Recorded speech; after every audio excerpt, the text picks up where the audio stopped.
Hallelujah, hallelujah. യേശുവേ ആരാധന, യേശുവേ ആരാധന, യേശുവേ സ്തോത്രം, യേശുവേ സ്തോത്രം. അഭിഷേകാഗ്നിയുടെ എല്ലാ പ്രേക്ഷകർക്കും രക്ഷിതാവും കർത്താവുമായ യേശു ക്രിസ്തുവിൻ്റെ അത്ഭുത നാമത്തിൽ കൃപയും സമാധാനവും. Hallelujah, hallelujah. ഒരു കുടുംബത്തിൻ്റെ അനുഭവം ഇപ്പോൾ നമുക്ക് ശ്രദ്ധിക്കാം. എൻ്റെ പേര് ജോഷി എന്നാണ്. ഇതെൻ്റെ വൈഫ് സുജി. ഞങ്ങൾ ഏറ്റുമാൻ്റെ അടുത്ത് വെട്ടിമുകൾ ഇടവക അംഗമാണ്. കഴിഞ്ഞ 13 വർഷമായിട്ട് ഞങ്ങൾക്ക് കുട്ടികളില്ലായിരുന്നു. ഈ 13 വർഷത്തിനിടയ്ക്ക് 6 പ്രാവശ്യം സുജി പ്രഗ്നൻ്റ് ആകുകയും 3 മാസം 4 മാസം കൂടുമ്പോൾ അബോർഷനായി പോവുകയും ചെയ്യുകയായിരുന്നു. അങ്ങനെ വിഷമിച്ചിരുന്നപ്പോഴാണ് ഞങ്ങൾ പ്രാർത്ഥനാ സഹായം യാചിച്ചുകൊണ്ട് സെഹിയോൻ ധ്യാന കേന്ദ്രത്തിലേക്ക് ഞങ്ങൾ കത്തയക്കുകയും അതുപോലെ തന്നെ കുഞ്ഞിനെ നൽകി അനുഗ്രഹിച്ചാൽ കുഞ്ഞിനെയും കൂട്ടി ഇവിടെ വന്ന് സാക്ഷ്യപ്പെടുത്തിക്കോളാം എന്ന് ഞാൻ നേർച്ച നേരുകയും ചെയ്തു. അതിൻ്റെ ഫലമായിട്ട് ആ മാസം തന്നെ സുജി പ്രഗ്നൻ്റായി. അത് കഴിഞ്ഞ് 2010 ഡിസംബറിൽ പാലാരൂപതയുടെ കൺവെൻഷൻ ഫർണിങ്ങാത്ത് നടക്കുമ്പോൾ ഞങ്ങളതിൽ സംബന്ധിച്ചുകൊണ്ടിരിക്കുമ്പോൾ അച്ഛൻ സ്റ്റേജിൽ നിന്ന് വിളിച്ചു പറഞ്ഞു, കല്യാണം കഴിഞ്ഞിട്ട് 13 വർഷമായ ഒരു ദമ്പതികൾക്ക് ദൈവം കുഞ്ഞിനെ നൽകി അനുഗ്രഹിക്കുന്നു എന്ന്. അതുപോലെ തന്നെ കൗൺസിലിങ്ങിന് ചെന്നപ്പോൾ സിസ്റ്റർ ബെൻറ്റ ഞങ്ങളടുത്ത് പറഞ്ഞു, ദൈവത്തിന് എല്ലാ കാര്യങ്ങളിലും 1ാം സ്ഥാനം കൊടുത്തുകൊണ്ട് പ്രാർത്ഥിച്ചാൽ മതി, നിങ്ങൾക്ക് കുഞ്ഞിനെ നൽകി അനുഗ്രഹിക്കുമെന്ന് പറഞ്ഞു. അതുപോലെ തന്നെ ഞങ്ങൾ പ്രാർത്ഥിച്ചുകൊണ്ട് മുന്നോട്ട് പോയി. ഒരു കുഴപ്പവും കൂടാതെ പ്രഗ്നൻസി കംപ്ലീറ്റായി. 2011 ജൂലൈ 6-ാം തീയതി ഞങ്ങൾക്കൊരു ആൺകുട്ടിയെ നൽകി ദൈവം അനുഗ്രഹിച്ചു. Hallelujah, hallelujah. ഒരു ആൺകുട്ടിയെ കർത്താവ് ഭവനത്തിലേക്ക് നൽകി കുടുംബത്തെ അങ്ങ് അനുഗ്രഹിച്ച്. പ്രിയപ്പെട്ട സഹോദരങ്ങളെ, കല്യാണം കഴിഞ്ഞ് 13 വർഷം മക്കളില്ലാതെ ഈ കുടുംബം വളരെ ക്ലേശത്തിലും പ്രാർത്ഥനയിലും ചികിത്സ, അങ്ങനെ ഒരുപാട് വഴികൾ. എന്നാൽ എത്ര നോക്കിയിട്ട് മക്കളുണ്ടാകുന്നില്ല. അങ്ങനെ ഇരിക്കുമ്പോഴാണ് ഒരു മധ്യസ്ഥ പ്രാർത്ഥനയ്ക്ക് അട്ടപ്പാടിയിലേക്ക് ഒരു കത്തയക്കുന്നത്. എന്നിട്ട് അട്ടപ്പാടിയിൽ കൊണ്ടുവന്ന് സാക്ഷ്യപ്പെടുത്താം എന്ന് നേർന്ന് പ്രാർത്ഥിച്ചു. 145-ാം സങ്കീർത്തനത്തിൽ 16-ാം തിരുലിഖിതം, കർത്താവ് കരം തുറന്നു കൊടുക്കുന്നു, എല്ലാവരും സംതൃപ്തരാകുന്നു. Hallelujah, hallelujah. പ്രിയപ്പെട്ട സഹോദരങ്ങളെ, ഈ നിമിഷങ്ങളിൽ എഴുന്നേറ്റ് നിന്ന് രക്ഷിതാവായ യേശുവിനെ നാമം വിളിച്ചപേക്ഷിച്ചുകൊണ്ട് ഒരുപാട് അനുഗ്രഹങ്ങളും കൃപയും പ്രാപിക്കാൻ കർത്താവായ ദൈവം നമ്മളെ ക്ഷണിക്കുകയാണ്. നമുക്കെല്ലാവർക്കും ഇപ്പോൾ എഴുന്നേറ്റ് നിൽക്കാം. ഭവനത്തിൽ മാതാപിതാക്കളും മക്കളും ഒരുമിച്ച് പ്രാർത്ഥിക്കുമ്പോൾ കൃപ കൂടുതലായി ഭവനത്തിലേക്ക് നിറയും. 2-3 പേർ എൻ്റെ നാമത്തിൽ ഒരുമിച്ച് കൂടുന്നിടത്ത് അവരുടെ മധ്യേ ഞാൻ ഉണ്ടായിരിക്കും. നമ്മുടെ രക്ഷിതാവ് നമുക്ക് തന്നിട്ടുള്ള ഒരു ഉറപ്പാണത്. ഇതാ, ആ ഉറപ്പിൽ നമ്മൾ വിശ്വസിക്കണം. നമ്മളിന്ന് ഒരു കൂട്ടായ്മയായി പ്രാർത്ഥിക്കുകയാണ്. ആരോടെങ്കിലും എന്തെങ്കിലും വെറുപ്പുണ്ടെങ്കിൽ ഇപ്പോൾ അത് മനസ്സുകൊണ്ട് ഉപേക്ഷിച്ച് കളയുക. എന്തെങ്കിലും തരത്തിലുള്ള ജഡികാസക്തിയുടെയോ ലൈംഗിക പാപത്തിൻ്റെയോ എന്തെങ്കിലും തരത്തിലുള്ള മദ്യപാനത്തിൻ്റെയോ അവസ്ഥയിലാണ് ഇരിക്കുന്നതെങ്കിൽ ഒരു നിമിഷം അനുദപിക്കുക. ദൈവമേ, എൻ്റെ മനസ്സിനെ ശുദ്ധിയാക്കണമേ. ഇന്ന് ഈ പ്രാർത്ഥനയുടെ നിമിഷങ്ങളിൽ ഒരു അത്ഭുതം ചെയ്യണമേ. ഏതെങ്കിലും തരത്തിലുള്ള നിരാശ, കുറ്റബോധം, ഭയം, വെറുപ്പ്, ആകുലത, ടെൻഷൻ ഇതുണ്ടെങ്കിൽ ദൈവത്തിൻ്റെ കരങ്ങളിലേക്ക് കൊടുക്കുക. ഇപ്പോൾ ഒരു അത്ഭുതം കർത്താവ് കുടുംബങ്ങളിലേക്ക് ചെയ്യാൻ പോവുകയാണ്. എളിമപ്പെട്ട് നമ്മുടെ ഭാരങ്ങളെല്ലാം യേശുവിനെ ഏൽപ്പിക്കണം. സങ്കീർത്തന പുസ്തകത്തിൽ 55-ാം അധ്യായത്തിൽ 22-ാം തിരുലിഖിതം പഠിപ്പിക്കുകയാണ്, നിന്റെ ഭാരം കർത്താവിനെ ഏൽപ്പിക്കുക, അവിടുന്ന് അത് ഏറ്റെടുക്കും. എല്ലാവരും ഇപ്പോൾ 2 കാര്യങ്ങൾ തുറന്നു പിടിക്കുക, ഇങ്ങനെ പ്രാർത്ഥിക്കുക. അച്ഛൻ പറയുമ്പോൾ ആ പ്രാർത്ഥന നിങ്ങൾ കുടുംബത്തീർന്ന് ഏറ്റുചൊല്ലി പ്രാർത്ഥിക്കണം. മക്കൾ ആരെങ്കിലും ചുറ്റിക്കറങ്ങി ഇതിൽ പങ്കുചേരാതിരിക്കുന്നുണ്ടെങ്കിൽ യേശുക്രിസ്തുവിന്റെ നാമത്തിൽ നിങ്ങൾ എല്ലാവരും ഒരു മനസ്സോടെ ഇപ്പോൾ പ്രാർത്ഥനയിൽ പങ്കുചേരുക. ഇങ്ങനെ ഏറ്റുചൊല്ലി പ്രാർത്ഥിക്കുക. രക്ഷിതാവായ യേശുവേ, ഞങ്ങളുടെ കുടുംബങ്ങളിലേക്ക് അവിടുന്ന് എഴുന്നള്ളി വരണമേ. ഇപ്പോൾ ഈ ശുശ്രൂഷയിൽ പങ്കെടുക്കുന്ന എല്ലാ കോൺവെന്റുകളെയും, എല്ലാ സ്ഥാപനങ്ങളെയും, എല്ലാ സമൂഹങ്ങളെയും യേശുവേ അനുഗ്രഹിക്കണമേ. യേശുവേ, ലോകത്തിന്റെ നാനാഭാഗങ്ങളിൽ ഈ ശുശ്രൂഷയിൽ പങ്കുചേരുന്ന രോഗികളായ സഹോദരങ്ങളെ രോഗികളായ സഹോദരങ്ങളെ ഇപ്പോൾ സ്പർശിക്കണമേ. ഇപ്പോൾ സ്പർശിക്കണമേ. കർത്താവായ യേശുവേ, കർത്താവായ യേശുവേ, എല്ലാ വിദ്യാർത്ഥിനികളെയും എല്ലാ വിദ്യാർത്ഥിനികളെയും ബാലിക ബാലന്മാരെയും ബാലന്മാരെയും അവിടുന്ന് ഇപ്പോൾ സ്പർശിക്കണമേ. അവിടുന്ന് ഇപ്പോൾ സ്പർശിക്കണമേ. കഠിന വേദനയിലും കഠിന പാപത്തിലും പൈശാചിക പീഡകളിലും വേദനിച്ചുകൊണ്ടിരിക്കുന്ന ഓരോ വ്യക്തികളെയും ഓരോ കുടുംബങ്ങളെയും യേശുവേ ഇപ്പോൾ സ്പർശിക്കണമേ. ഈ വചനങ്ങൾ കേട്ടുകൊണ്ടിരിക്കുമ്പോൾ, ഈ ശുശ്രൂഷയിൽ പങ്കുചേരുമ്പോൾ അട്ടപ്പാടിയിൽ വന്ന് സിഹിയോൻ ധ്യാന കേന്ദ്രത്തിൽ വന്ന് ഒരു താമസിച്ച് ധ്യാനം കൂടുന്ന അനുഭവം നൽകണമേ. ഹല്ലേലൂയ, ഹല്ലേലൂയ, ഹല്ലേലൂയ. രണ്ട് കരങ്ങൾ ഉയർത്തി എല്ലാവരും ഉറക്കെ സ്തുതിക്കട്ടെ. ഹല്ലേലൂയ, ഹല്ലേലൂയ, ഹല്ലേലൂയ. ആരാധന, ആരാധന, ആരാധന, ആരാധന. എല്ലാവരും സ്തുതിക്കുന്നു, കുട്ടികൾ സ്തുതിക്കുന്നു, കുടുംബാംഗങ്ങൾ സ്തുതിക്കുന്നു, മാതാപിതാക്കൾ എല്ലാവരും സ്തുതിക്കുന്നു. സ്തുതിപ്പിൽ അനുഭവങ്ങൾ ഇല്ലെങ്കിലും മക്കളെ സ്തുതിക്കുക. സമൂഹങ്ങൾ എല്ലാവരും സ്തുതിക്കുന്നു. ആരാധന. ഓ, അത്ഭുത ശക്തി കുടുംബങ്ങളിലേക്ക് വ്യാപരിക്കട്ടെ. അത്ഭുത ശക്തി രോഗികളിലേക്ക് വ്യാപരിക്കട്ടെ. അത്ഭുത ശക്തി ക്ഷീണിതരിലേക്ക് വ്യാപരിക്കട്ടെ. ഞാൻ നിന്റെ മുറിവുകൾ വെച്ച് കെട്ടും. ഞാൻ നിനക്ക് വീണ്ടും ആരോഗ്യം തരും. ഓ, ഈ വചനപ്രകാരം വീണ്ടും ആരോഗ്യം നിറയട്ടെ. ആരാധന, ആരാധന, ആരാധന. Hallelujah, hallelujah. യേശുവേ, യേശുവേ. ആരാധന, ആരാധന. Hallelujah, hallelujah. യേശുവേ ആരാധന. യേശുവേ സ്തോത്രം.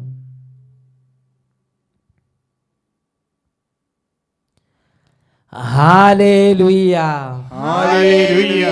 പ്രിയപ്പെട്ട സഹോദരങ്ങളെ, ഇന്ന് നാം ചിന്തിക്കുന്ന വിഷയമാണ് നിത്യ നരകാഗ്നി എന്നുള്ള വിഷയം. Praise the Lord, praise the Lord, praise the Lord, praise the Lord. നിത്യ നരകാഗ്നി. ഈ ഒരു വിഷയത്തെക്കുറിച്ച് നിങ്ങളോട് പങ്കുവെക്കാൻ കുറച്ച് കാലങ്ങളായി എൻ്റെ അന്തരംഗത്തിൽ അതിശക്തമായ ഒരു പ്രേരണ ലഭിക്കുകയാണ്. എൻ്റെ പ്രിയപ്പെട്ട സഹോദരന്മാരെ, എൻ്റെ പൗരോഹിത്യ ജീവിതത്തിൻ്റെ ആദ്യ കാലഘട്ടം ഫിലോസഫി പഠിച്ച്, തിയോളജി പഠിച്ച്, അങ്ങനെ ഒരു വിപ്ലവ വീര്യത്തോടെ അട്ടപ്പാടിയിലെ ഒരു കൊച്ചിടവകയിലേക്ക് ഒരു വികാരിയായി ആദ്യമായി കടന്നു വരുന്ന കാലം. അന്ന് ഒരു ജനകീയ വൈദികനാകാൻ വേണ്ടിയുള്ള ഒരു പ്രത്യേക ഒരു ആവേശം എൻ്റെ ഓരോ സിരകളിലും നിറഞ്ഞു നിന്നിരുന്നു. അന്ന് ഞാൻ ചിന്തിച്ചിരുന്നൊരു കാര്യമുണ്ട്. ഈ നിത്യ നരകാഗ്നി, ദൈവം ഒരു മനുഷ്യനെ അഗ്നികുണ്ഡത്തിലേക്ക് തള്ളിയിടുമോ? എന്നെ അലട്ടിയിരുന്നൊരു വിഷയമാണ്. ഞാൻ പറഞ്ഞു, നമുക്കൊരു ദൈവത്തെക്കുറിച്ച് അറിയാം. ആ ദൈവം കരുണയുള്ള ദൈവമാണ്. ആ ദൈവം സ്നേഹപിതാവാണ്. ആ ദൈവത്തിൻ്റെ സ്നേഹത്തിന് അതിരുകളില്ല. അതിരുകളില്ലാത്ത കരുണയുടെ ഒരു ദൈവമാണ് ബൈബിളിലെ ദൈവം. അതുകൊണ്ട് ബൈബിളിൽ ദൈവത്തെ വിളിച്ചിരിക്കുന്നൊരു വാക്കാണ് കരുണാസമുദ്രം. കരുണാസമുദ്രമാണ് ദൈവം. ഞാൻ പറഞ്ഞു, നമ്മുടെ സാധാരണ കുടുംബങ്ങളിൽ ഒരു കുട്ടി, ഒരു മകനോ ഒരു മകളോ എന്തെങ്കിലും കുരുത്തക്കേട് കാണിച്ച്, എന്തെങ്കിലും തോന്നിയാസം കാണിച്ച്, അല്ലെങ്കിൽ കഠിനമായ ഒരു തെറ്റ് ചെയ്തു എന്ന് വിചാരിക്കുക. ഒരു മനുഷ്യനും ഒരിക്കലും ചെയ്യാൻ പാടില്ലാത്ത ഒരു കഠിന തെറ്റ് ചെയ്തു എന്ന് വിചാരിക്കുക. ഏതെങ്കിലും അപ്പനും അമ്മയും ആ കുട്ടിയെടുത്ത് അഗ്നികുണ്ഡത്തിലേക്ക് എറിയുമോ? തന്തൂരി അടുപ്പിലേക്ക് ഇടുമോ? നിസാര സ്നേഹം മാത്രമുള്ള മനുഷ്യർ പോലും ഇങ്ങനെ ചെയ്യുന്നില്ല. അങ്ങനെയെങ്കിൽ സ്നേഹം മാത്രമായ സർവശക്തനായ നമ്മുടെ ദൈവം ഇങ്ങനെ ചെയ്യുമോ? ഇത് എൻ്റെ മനസ്സിനെ അലട്ടിയിരുന്നൊരു വിഷയമാണ്. അങ്ങനെ ഇരിക്കുമ്പോഴാണ് ഈ കാര്യത്തെക്കുറിച്ച് ഉൾക്കാഴ്ച നൽകുന്ന ഒരു ദൈവവചനം എൻ്റെ ശ്രദ്ധയിലേക്ക് പെട്ടത്. അത് ജ്ഞാനത്തിൻ്റെ പുസ്തകത്തിൽ 4-ാം അധ്യായത്തിൽ 20-ാം തിരുലിഖിതമാണ്. തങ്ങളുടെ പാപങ്ങളുടെ കണക്കെടുക്കുമ്പോൾ അവർ ഭയചകിതരായി ഓടിയെത്തും. അപ്പോൾ അവരുടെ ദുഷ്കൃത്യങ്ങൾ അവരുടെ മുഖത്ത് തുറിച്ചു നോക്കി അവരെ കുറ്റപ്പെടുത്തും. Praise the Lord. Praise the Lord. ഹല്ലേലൂയ. Hallelujah. പ്രിയപ്പെട്ട സഹോദരങ്ങളെ, അനേകം വ്യക്തികൾ ചിന്തിക്കുകയാണ്, ഇൻ കേസ് അഥവാ ദൈവം നരകത്തിലേക്ക് നമ്മളെ തള്ളിയിടുന്നു വിചാരിക്കുക. അപ്പോൾ ഒരുപാട് പേര് ചിന്തിക്കുകയാണ്, ഞാനൊരു കാര്യം ചെയ്യും, അപ്പോൾ ദൈവത്തിൻ്റെ കാൽക്കലേക്ക് വീണ് ഒന്ന് പൊട്ടിക്കരയും. ആ ദൈവത്തിൻ്റെ അപ്പനായ ആ പിതാവിൻ്റെ കാൽക്കലേക്ക് വീണ്ടും പറയും, അപ്പാ തെറ്റിപ്പോയി, ക്ഷമിക്കണം. അങ്ങനെ പറയുമ്പോൾ ദൈവം ഡെഫിനറ്റായി ക്ഷമിക്കും. എന്നിട്ട് ഇങ്ങനെയുള്ള ആളുകളുടെ മനസ്സിൽ സാത്താൻ കൊടുത്തിരിക്കുന്ന ഒരു മോഡലാണ് ആ കുരിശിൻ്റെ വലതുവശത്ത് കിടന്ന കള്ളൻ. ഈ ലോകത്തിൽ ഒരുപാട് കാര്യങ്ങൾ ചെയ്തെങ്കിലും അവസാനം ഒരു കരച്ചിലും പടച്ചിലും അവൻ രക്ഷപ്പെട്ടു. അതുകൊണ്ട് ഒരുപാട് പേര് ചിന്തിക്കുകയാണ്, അവസാനം ഒന്ന് കരഞ്ഞു പടഞ്ഞ് രക്ഷപ്പെടാൻ പറ്റുമായിരിക്കും. അങ്ങനെ ചിന്തിച്ചിരിക്കുകയാണ്. പ്രിയപ്പെട്ട സഹോദരങ്ങളെ, ഒരു കാര്യം ബൈബിൾ നമുക്ക് ഉറപ്പ് തരുന്നുണ്ട്. മരിക്കുന്ന സെക്കൻഡ് വരെ നമുക്ക് കരയാൻ അവസരം കിട്ടുമെങ്കിലും മരണം കഴിഞ്ഞാൽ പിതാവിൻ്റെ സന്നിധിയിൽ കരയാൻ ഒരു അവസരം നമുക്ക് കിട്ടും എന്ന് ഒരു സ്ഥലത്തും ദൈവം ഉറപ്പ് തരുന്നില്ല. എന്നാൽ ജ്ഞാനത്തിൻ്റെ പുസ്തകം 4-ാം അധ്യായം 20-ാം വാക്യത്തിൽ ഒരു കാര്യം ഉറപ്പ് തരുന്നുണ്ട്. വചനം പഠിപ്പിക്കുകയാണ്, തങ്ങളുടെ പാപങ്ങളുടെ കണക്കെടുക്കുമ്പോൾ അവർ ഭയചകിതരായി ഓടിയെത്തും.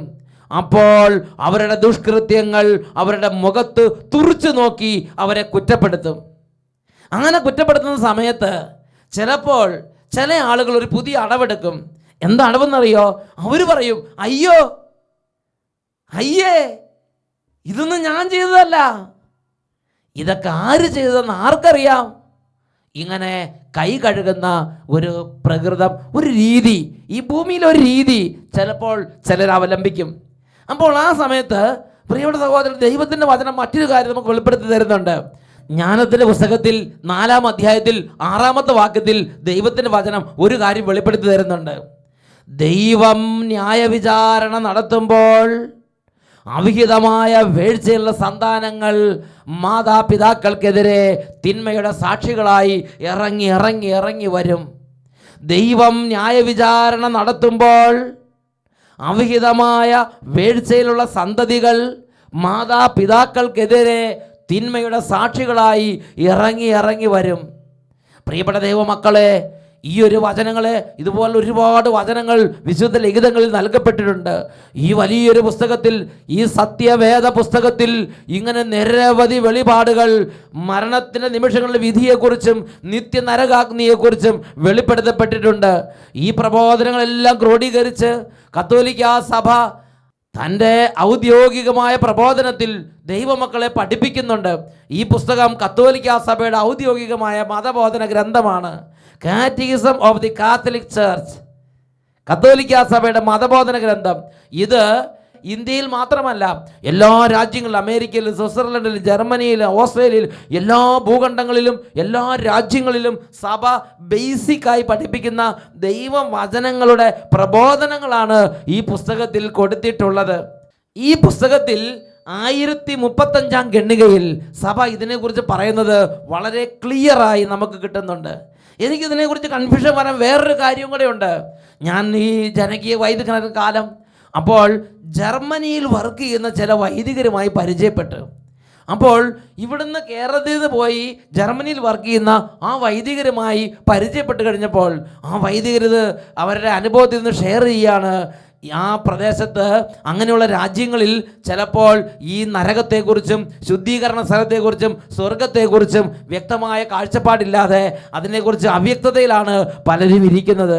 ഇതിനെക്കുറിച്ച് ബോധ്യങ്ങൾ നഷ്ടപ്പെട്ടുകൊണ്ടിരിക്കുകയാണ് എന്നും ഇതിനെ ചിലർ അംഗീകരിക്കുന്നില്ല എന്നും എന്നോട് പറയുകയുണ്ടായി. അപ്പോൾ ഞാൻ ചിന്തിച്ച്, ശരിക്കും ഇത് ഈ കാലഘട്ടത്തിൽ സഭ പഠിപ്പിക്കുന്നുണ്ടോ, അതോ ഇത് 18-ാം നൂറ്റാണ്ടിലെ അപ്പച്ചന്മാരുടെയും അമ്മച്ചിമാരുടെയും ഒരു ഉപദേശം മാത്രമാണോ നിത്യനരകാഗ്നി? ഇതിനെക്കുറിച്ച് ഞാൻ വളരെ അവ്യക്തതയിലിരിക്കുകയായിരുന്നു.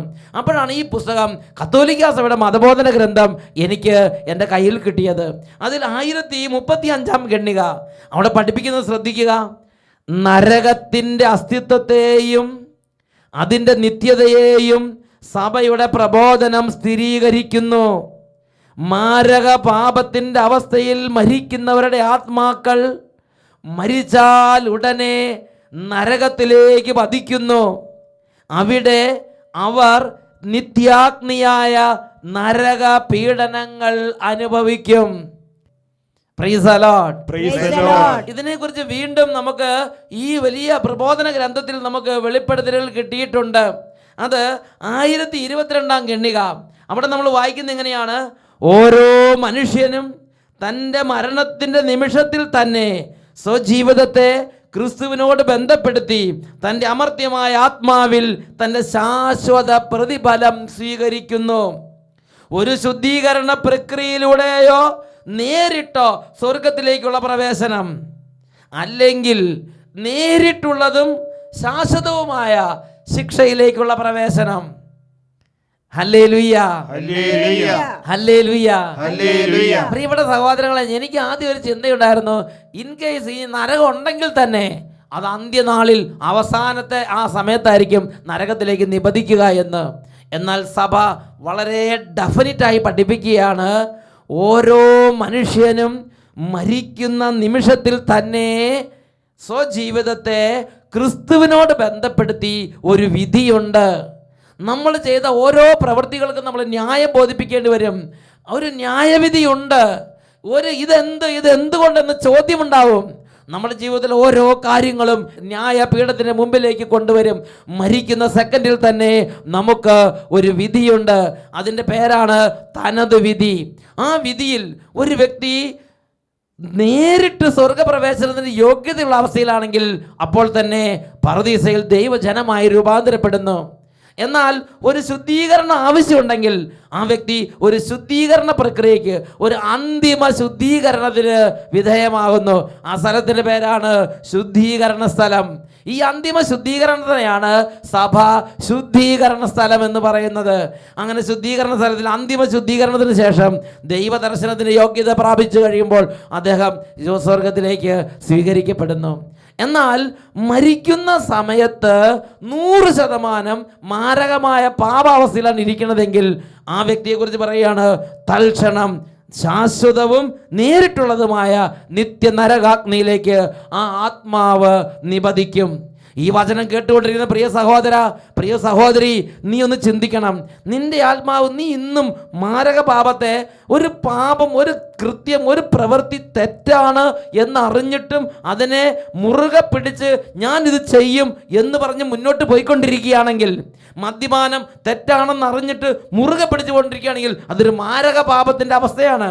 വ്യഭിചാരം തെറ്റാണെന്ന് അറിഞ്ഞിട്ടും ഞാൻ ആ വ്യഭിചാരം ഉപേക്ഷിക്കുകയില്ല എന്ന് പറഞ്ഞ് അതിനെ മുറുകെ പിടിച്ച്, ആണത് ഉപേക്ഷിക്കില്ല എന്ന് പറഞ്ഞ് അതിനെ മുറുകെ പിടിച്ച് കൊണ്ടുപോകണമെങ്കിൽ അത് കഠിന പാപത്തിൻ്റെ അവസ്ഥയാണ്.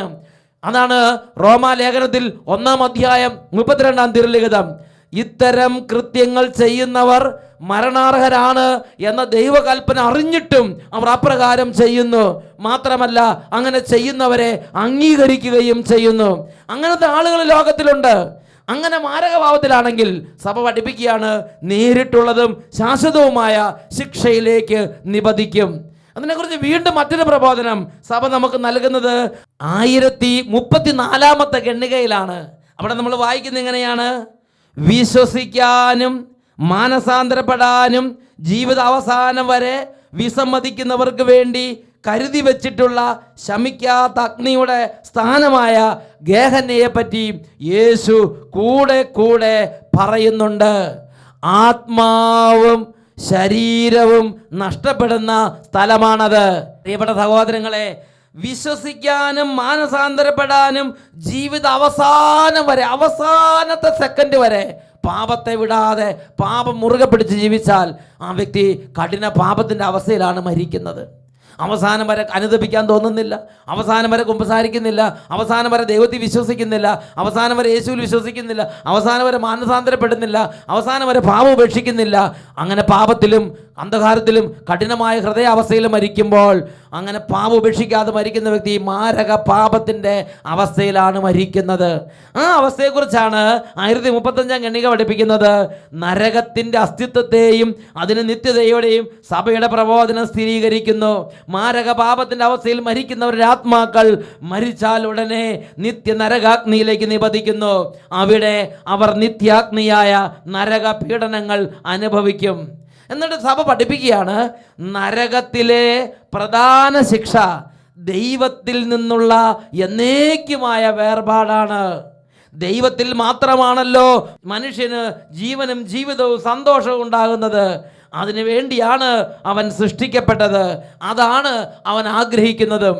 അപ്പൊ സഭ പഠിപ്പിക്കുകയാണ്, നരകത്തിലെ വളരെ പ്രധാനപ്പെട്ട ഒരു ശിക്ഷയാണ് ദൈവത്തിൽ നിന്നുള്ള എന്നേക്കുമായ വേർപാട്. പ്രിയപ്പെട്ട സഹോദരങ്ങളെ, മത്സ്യം ജലത്തിൽ ജീവിക്കാൻ സൃഷ്ടിക്കപ്പെട്ടു. മനുഷ്യൻ വായുവിൽ ജീവിക്കാൻ സൃഷ്ടിക്കപ്പെട്ടു. ഈ വായുവിൽ നിന്ന് മനുഷ്യനെ വേർപെടുത്തിയാൽ, മനുഷ്യൻ ഓക്സിജൻ കിട്ടാതായാൽ അവനൊരു വേദനയുണ്ട്. ആ വേദനയുടെ പേരാണ് മരണകരമായ വേദന. ചങ്കുകൊട്ടയെല്ലാം മുന്തി, കണ്ണെല്ലാം തുറിച്ച്, നാവ് കടിച്ച് അവൻ ശ്വാസം കിട്ടാതെ, ഓക്സിജൻ കിട്ടാതെ അവൻ മരണകരമായ വേദനയെ നേരിടുകയാണ്. അല്ലെങ്കിൽ മത്സ്യത്തെ വെള്ളത്തിൽ നിന്ന് വേർപെടുത്തിയാൽ അത് പടഞ്ഞ് അത് മരണകരമായൊരു വേദന അനുഭവിക്കും. ഇതേപോലെ ദൈവത്തിൽ ജീവിക്കാൻ സൃഷ്ടിക്കപ്പെട്ട നാം ദൈവത്തിൽ നിന്ന് വേർപെടുത്തപ്പെടുമ്പോൾ നമ്മൾ മരണകരമായ, ഇന്ന് വരെ അനുഭവിച്ചിട്ടില്ലാത്ത കഠിനമായ വേദനയിലേക്ക് നിബന്ധിക്കുന്നു. ഈ വേദനയൊന്ന് ചിത്രീകരിക്കാൻ യേശു പലവിധം ശ്രമിച്ചു. അതിലൊരു വിധം ഈശോ പറഞ്ഞത് ഇങ്ങനെയാണ്: പുറത്തുള്ള അന്ധകാരം. മറ്റൊരു പ്രബോധനം ഈശോ പറയുകയാണ് വിലാപവും പല്ലുകടിയുമുള്ള സ്ഥലം. വേറൊരു പ്രബോധനം ഈശോ പറയുകയാണ് പുഴു ചാകാത്തതും തീ കടാത്തതുമായ നിത്യ നരകാഗ്നി. Praise the Lord. മറ്റൊരു പ്രബോധനം ഈശോ പറയുകയാണ് പുറത്തുള്ള അന്ധകാരം, വിരുന്നശാലയിൽ നിന്ന് പുറത്താക്കപ്പെടുന്ന അനുഭവം. ഇങ്ങനെ പല പ്രതീകങ്ങളിലൂടെ, പല ഉപമകളിലൂടെ ഈ ഒരു അവസ്ഥയെ, നിത്യ നരകത്തിൻ്റെ വേദനയെ ചിത്രീകരിക്കാൻ യേശുവിൻ്റെ പ്രബോധന കാലഘട്ടത്തിൽ യേശു പരിശ്രമിച്ചിട്ടുണ്ട്. പ്രിയപ്പെട്ട സഹോദരങ്ങളെ, നിത്യ നരകാഗ്നി എന്നുള്ളത് അറിവില്ലാത്തവരുടെയും പഠിപ്പില്ലാത്തവരുടെയും പഴയ തലമുറയിൽപ്പെട്ട അപ്പച്ചമാരുടെയും അമ്മച്ചിമാരുടെയും ഒരു ചിന്തയാണ്, ഒരു ഉപദേശമാണ്. അതിൽ കഴമ്പില്ല എന്ന് ധരിച്ചു വശായി നീ പാപത്തിൽ അറമാദിച്ച് നീ മുന്നോട്ട് പോകരുത്. ഈ കാലഘട്ടത്തിൽ തിയോളജിയിലും പഠിപ്പിലും ആത്മീയ കാര്യങ്ങളിലും അങ്ങേയറ്റ അവാഹം നേടിയ, വളരെ ഉന്നത അവസ്ഥയിൽ ജ്ഞാനത്തിലും കൃപയിലും തിയോളജിയിലെല്ലാം മികച്ചു നിൽക്കുന്ന ഒരു പിതാവിനെയാണ് മാർപ്പാപ്പയായി നമുക്ക് ലഭിച്ചിരിക്കുന്നത്. ബെനഡിക്ട് 16 മാർപ്പാപ്പ. കാർഡിനൽ ജോസഫ് റാറ്റ്സിംഗർ എന്ന നിലയിൽ തിയോളജിയുടെ ലോകത്ത് ഒളിമങ്ങാത്ത നക്ഷത്രമായി പ്രകാശിച്ചിരുന്ന കാർഡിനലാണ് കാർഡിനൽ ജോസഫ് റാറ്റ്സിംഗർ. ആ ജോസഫ് റാറ്റ്സിംഗർ കാർഡിനലാണ് ഇപ്പോൾ മാർപ്പാപ്പയായി നമ്മുടെ സഭയ്ക്ക് നേതൃത്വം നൽകുന്നത്. മാർപ്പാപ്പ ഈ കാര്യത്തെക്കുറിച്ച് പറഞ്ഞിരിക്കുന്നത് യുവജന മതബോധന ഗ്രന്ഥത്തിൽ നമുക്കായി എഴുതപ്പെട്ട് കിട്ടിയിട്ടുണ്ട്. അവിടെ ഇങ്ങനെയാണ് നമ്മൾ വായിക്കുന്നത്: നാം എല്ലാവരും പറുദീസയിലായിരിക്കണമെന്ന് താൻ ആഗ്രഹിക്കുന്നുവെന്നും നമ്മുടെ കാലത്ത് അല്പമാത്രം പറയപ്പെടുന്ന നരകമുണ്ടെന്നും തൻ്റെ സ്നേഹത്തിനെതിരെ ഹൃദയം അടയ്ക്കുന്ന എല്ലാവർക്കും അത് ശാശ്വതമായിരിക്കുമെന്നും നമ്മോട് പറയാൻ വേണ്ടി സ്വർഗത്തിൽ നിന്ന് യേശു വന്നു. യേശു ഈ ഭൂമിയിൽ വന്നത് നരകമുണ്ടെന്നും തൻ്റെ സ്നേഹത്തോട് നിരന്തരം മരിക്കുന്ന സെക്കൻഡ് വരെ ഹൃദയം അടയ്ക്കുന്നവർക്ക് ഈ നിത്യ നരകാഗ്നി ശാശ്വതമായിരിക്കുമെന്നും നമ്മോട് പറയാൻ വേണ്ടി യേശു വന്നു. യേശു ഇതിനെക്കുറിച്ച് വളരെ തീക്ഷ്ണതയോടെ പഠിപ്പിച്ചു. അപ്പോസ്തലന്മാർ വളരെ തീക്ഷ്ണതയോടെ ഈ നിത്യനാശത്തെക്കുറിച്ച് പഠിപ്പിച്ചു. കത്തോലിക്ക സഭ ആരംഭം മുതൽ ഇന്ന് വരെ ഈ ഒരു നിത്യനാശത്തെക്കുറിച്ചും ആത്മനാശത്തെക്കുറിച്ചും ലോകത്തെ നിരന്തരം ഉത്ബോധിപ്പിച്ചുകൊണ്ടിരിക്കുന്നു. നമ്മുടെ പരിശുദ്ധ പിതാവ് ബെനഡിക്ട് പാപ്പ ഈ കാലഘട്ടത്തിൽ വളരെ ശക്തിയായി ഈ കാര്യത്തെക്കുറിച്ച് ഈ തലമുറയെ ഉത്ബോധിപ്പിച്ചുകൊണ്ടിരിക്കുകയാണ്. നമുക്ക് എഴുന്നേറ്റ് നിൽക്കാം. ഈ നിമിഷങ്ങളിൽ പ്രാർത്ഥിക്കാൻ പോവുകയാണ്. നമുക്ക് ഈ കാര്യങ്ങളെല്ലാം അറിയാമെങ്കിലും, ഈ കാര്യങ്ങളെക്കുറിച്ച് ഉള്ളിൻ്റെ ഉള്ളിൽ ബോധ്യമുണ്ടെങ്കിലും, ഈ ലോകത്തിൻ്റെ ദേവൻ നമ്മുടെ കണ്ണുകൾ അന്ധമാക്കിയിരിക്കുകയാണ്. സ്വർഗത്തെക്കുറിച്ച്, നരകത്തെക്കുറിച്ച്, നിത്യനാശത്തെക്കുറിച്ച്, ആത്മനഷ്ടത്തെക്കുറിച്ച്, ഇതിനെക്കുറിച്ച് തിരിച്ചറിവില്ലാതെ ലോകപ്രകാരം ജീവിക്കാൻ നമ്മളെ നിർബന്ധിക്കുന്ന ഈ ലോകത്തിൻ്റെ ദേവൻ നമ്മുടെ കണ്ണുകളെ, ആന്തരിക നേത്രം കുരുടാക്കി കളഞ്ഞിരിക്കുകയാണ്. ഇങ്ങനെ രീതിയിൽ പ്രാർത്ഥിക്കുക: രക്ഷിതാവായ യേശുവേ, സ്വന്തം ആത്മനാശത്തെക്കുറിച്ച് ചിന്തിക്കാൻ പറ്റാത്ത വിധം ഞങ്ങളുടെ അന്തരംഗങ്ങളെ അന്ധമാക്കിയിരിക്കുന്ന, കുരുടാക്കി കളഞ്ഞിരിക്കുന്ന എല്ലാ അരൂപികളെയും ഇപ്പോൾ ആട്ടിപ്പായിക്കണമേ. സ്വന്തം ആത്മരക്ഷയെ കുറിച്ച് ആത്മാർത്ഥമായി ചിന്തിക്കാൻ ഞങ്ങളെ ഉണർത്തണമേ. ഹല്ലേലൂയ, ഹല്ലേലൂയ, ഹല്ലേലൂയ. പാപ വഴികളെ വെടിഞ്ഞ് നിത്യജീവൻ കരസ്ഥമാക്കാൻ ഞങ്ങളെ അഭിഷേകം ചെയ്യണമേ. ഇപ്പോൾ എല്ലാവരും രണ്ട് കരങ്ങൾ ഉയർത്തി സ്തുതിക്കുകയാണ്. ഈ സമയത്ത് ഒരു ഡെലിവറൻസ് പ്രാർത്ഥന കുടുംബങ്ങൾക്ക് വേണ്ടി ചെയ്യുകയാണ്. കരങ്ങൾ ഉയർത്തി സ്തുതിക്കട്ടെ. ഹല്ലേലൂയ, ഹല്ലേലൂയ, ഹല്ലേലൂയ. ഓ ദൈവമേ, അവിടുന്ന് തിരുസഭയ്ക്ക് നൽകിയിരിക്കുന്ന പൗരോഹിത്യത്തിന്റെ അധികാരം ഉപയോഗിച്ച് ഈ കുടുംബങ്ങളെ സമൂഹങ്ങളെ ആശീർവദിക്കുന്നു. ഓ പാപത്തെ മുറുകെ പിടിക്കാനും പാപം ഉപേക്ഷിക്കാതെ ഞാൻ പാപത്തിൽ നിന്ന് മുന്നോട്ട് പോകും എന്ന് ധാർഷ്ട്യം പറയാനും ദൈവമക്കളെ പ്രേരിപ്പിക്കുന്ന എല്ലാ നാരകീയ സേനകളെയും അന്ധകാരത്തിൽ അധിപന്മാരെയും എല്ലാ ദുഷ്ടാത്മ പീഡകളെയും യേശുവിന്റെ നാമത്തിൽ ശാസിക്കുന്നു, ബന്ധിക്കുന്നു, ബഹിഷ്കരിക്കുന്നു, വിട്ടുമാറി പോകട്ടെ. ആരാധന, ആരാധന, ആരാധന, ആരാധന. കുടുംബങ്ങളും സമൂഹങ്ങളും യേശുനാമത്തിൽ വിടുതൽ പ്രാപിക്കട്ടെ. ആരാധന, ആരാധന, ആരാധന, ആരാധന. ആത്മരക്ഷയെ കുറിച്ച് ചിന്തിക്കാൻ കൃപ നിറയട്ടെ. വിശുദ്ധിയെ കുറിച്ച് ചിന്തിക്കാൻ കൃപ നിറയട്ടെ. സ്വർഗത്തെ കുറിച്ച് ചിന്തിക്കാൻ കൃപ നിറയട്ടെ. ദൈവ സ്നേഹത്തെ കുറിച്ച് ചിന്തിക്കാൻ കൃപ നിറയട്ടെ. ദൈവത്തിലേക്ക് പിന്തിരിയാൻ കൃപ നിറയട്ടെ. ആരാധന, ആരാധന, ആരാധന. യേശുവേ, യേശുവേ, യേശുവേ. ആരാധന, ആരാധന. യേശുവേ, ആരാധന, ആരാധന. Hallelujah, hallelujah. യേശുവേ, ആരാധന, ആരാധന. Hallelujah, hallelujah. യേശുവേ നന്ദി, യേശുവേ സ്തുതി. Price the Lord. Praise the Lord. വിശുദ്ധ ലൂക്കായുടെ സുവിശേഷം 3-ാം അധ്യായം 9-ാം തിരുലിഖിതം. തൻ്റെ അടുക്കൽ വന്നവരോട് അവൻ പറഞ്ഞു, അണലി സന്തതികളെ, ആസന്നമായ ദൈവക്രോധത്തിൽ നിന്ന് ഓടിയകലുവിൻ. നല്ല ഫലം കായ്ക്കാത്ത വൃക്ഷങ്ങളെല്ലാം വെട്ടി തീയിലെറിയപ്പെടും. Praise the Lord. Praise the Lord.